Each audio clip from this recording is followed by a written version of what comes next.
এই জায়গাটা যেন একটু বেশি শান্ত। আশপাশ পুরো নিস্তব্ধ। যাও বা কুকুর আর শিয়ালের ডাক ভেসে আসছে, কিন্তু তাও অনেক দূর থেকে।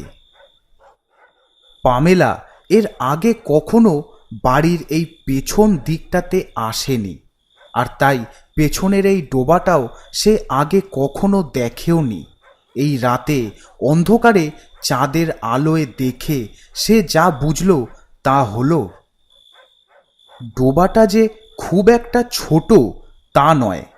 কিছু কিছু অংশ কচুরিপানায় ঢেকে গেছে।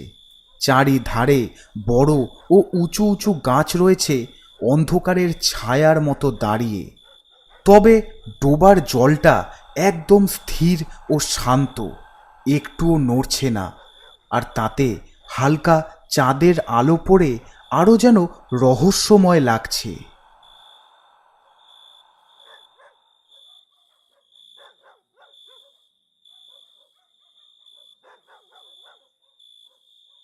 তাড়াহুড়োয় সে আরও একটা জিনিস ভুলে গেল।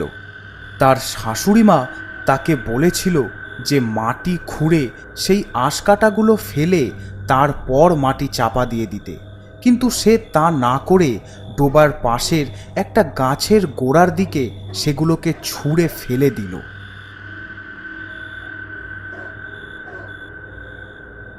আর তারপর ওখান থেকে চলে গেল।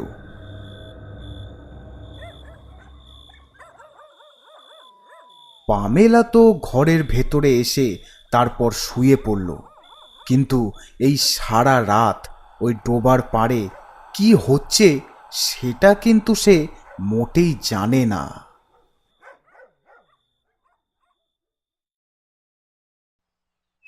পরের দিন সকালে রবি বিদ্যালয়ে চলে গেছে, আর রবির বাবা আশুতোষবাবুও পাশেই তার এক বন্ধুর বাড়িতে আড্ডা দিতে গেছেন। বাড়িতে এখন শুধু রেখা দেবী আর পামেলা এই দুজনই রয়েছেন। তারাও রান্নাঘরে রান্নার কাজে ব্যস্ত। বৌমা, তরকারিটা একটু দেখো তো, আমি একটু আসছি।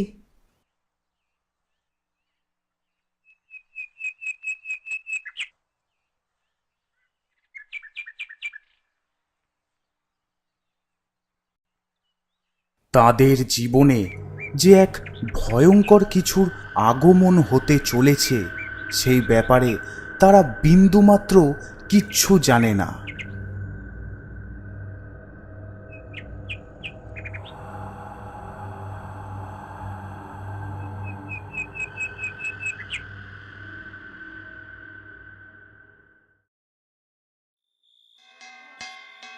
সন্ধ্যের সময় গ্রামের বাড়িতে বাড়িতে সবাই তুলসীতলায় সন্ধে দিচ্ছে আর শঙ্খ বাজাচ্ছে।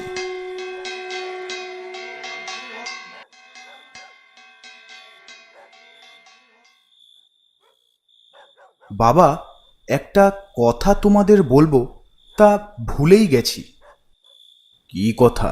সেরকম প্রয়োজনীয় কিছু? আজ বিদ্যালয় থেকে ফেরার পথে ওই তিন মাথার মোড়ে যে চায়ের দোকানটা, ওখানে দেখি কয়েকজনের জটলা। তা আমি আবার কৌতূহলবশত কাছে গেলাম, কিন্তু গিয়ে শুনলাম।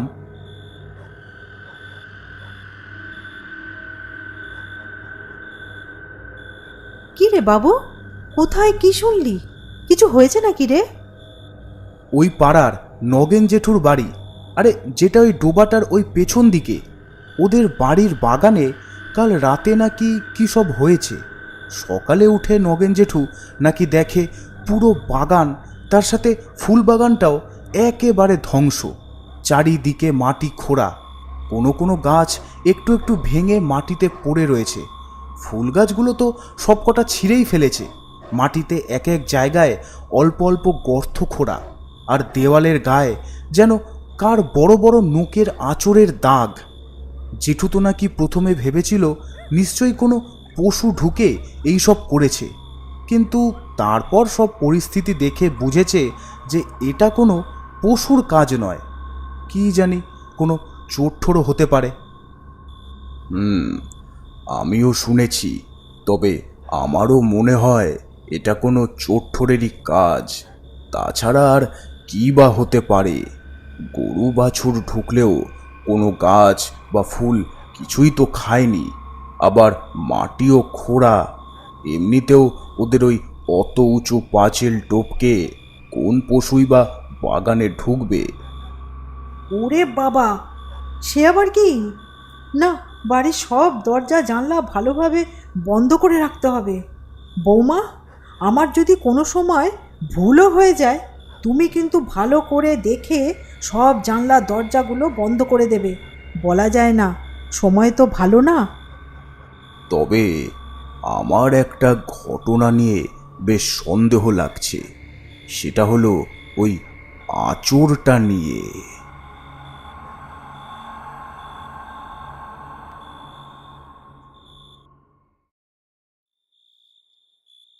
সেদিন রাতে ঘড়িতে সময় তখন রাত 12টা। চারিদিক নিস্তব্ধ। ওই ডোবার পরে নগেনবাবুদের বাড়ির কিছুটা আগেই হালদার বাড়ির বাগানে আজ যেন একটু বেশি নীরবতা। বাগানের পাঁচিল ঘেঁষে দাঁড়িয়ে রয়েছে পরপর কতগুলো সুপারি গাছ। আরও বড় বড় কয়েকটা গাছ রয়েছে এদিকে ওদিকে। ওই পাঁচিলের ওই পেছন দিকে একটু হালকা দূরেই রয়েছে ওই ডোবাটা, তবে অন্ধকারের জন্য ঠিকঠাক দেখা যাচ্ছে না। মাঝে মাঝে শোনা যাচ্ছে পেঁচার ডাক। তখনই একটা ছায়ার মতো কি যেন পাঁচিলের ওই পাশ থেকে উঠে পাঁচিলের উপর বসলো আর বড় বড় চোখ করে এদিকে তাকালো। তারপর আস্তে আস্তে পাশের সুপারি গাছটাতে উঠে আবার চারিদিক দেখল এবং তারপর মাটিতে নেমে নখ দিয়ে মাটিটাতে আঁচড় দিতে লাগলো। 2-3 বার এরকম করার পর হট করে ওখান থেকে কোথায় যেন চলে গেল। ছায়াটা যে আসলে কি সেটা ঠিক বোঝা গেল না, তবে কোনো মানুষ যে নয় তা নিশ্চিত।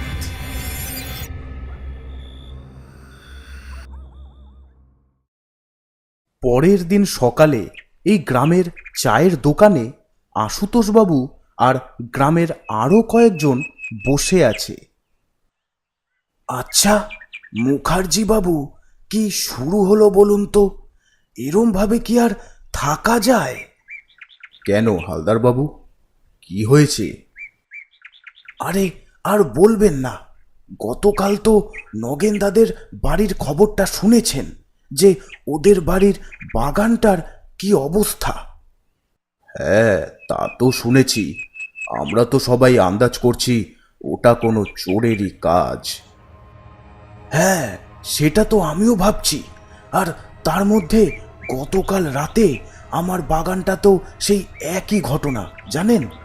আর শুধু তাই নয়, আমাদের ছাদের সিঁড়িঘরের দরজাটায় গভীর রাতে এত জোরে দুটো লাথি মেরেছে যে পুরো বাড়ি শুদ্ধ আমরা সবাই যেন কেঁপে উঠেছি।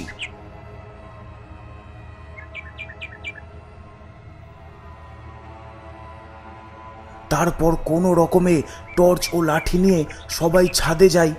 ছাদে উঠে দেখি কোথাও কেউ নেই, অথচ দরজায় দুটো পায়ের ছাপ গেঁথে গেছে। আর একটু হলেই আমার অত মোটা লোহার দরজাটাই ভেঙে যেত। হ্যাঁ, সে কি কি বলছেন কি? বাবা, এ কেমন চোর, যার গায়ে এরকম রাক্ষসের মতো জোর? এ কোনো চোর না কোনো চোরের ভূত? হ্যাঁ হ্যাঁ, ওই রকমই। আমি আজ সকালে মামুদপুর গ্রাম থানায় গেছিলাম। ওদের এ কথা জানাতে ওরা বলল, আপনারা চিন্তা করবেন না, এবার থেকে প্রতি রাতে আমরা পুরো গ্রামটাতে টহল দেব। সেরকম কিছু দেখলে তার ব্যবস্থাও নেব, নিশ্চিন্তে থাকুন। ওরা তো বলেই খালাস, যদিও বা রাতে ওরা টহল দেয়, তাও তো ওই চওড়া রাস্তা দিয়ে ঘুরে চলে যাবে, এই ভেতর দিকে কি আর ঢুকবে? তাও দেখা যাক কি হয়, আমাদেরকেই এখন সাবধানে থাকতে হবে।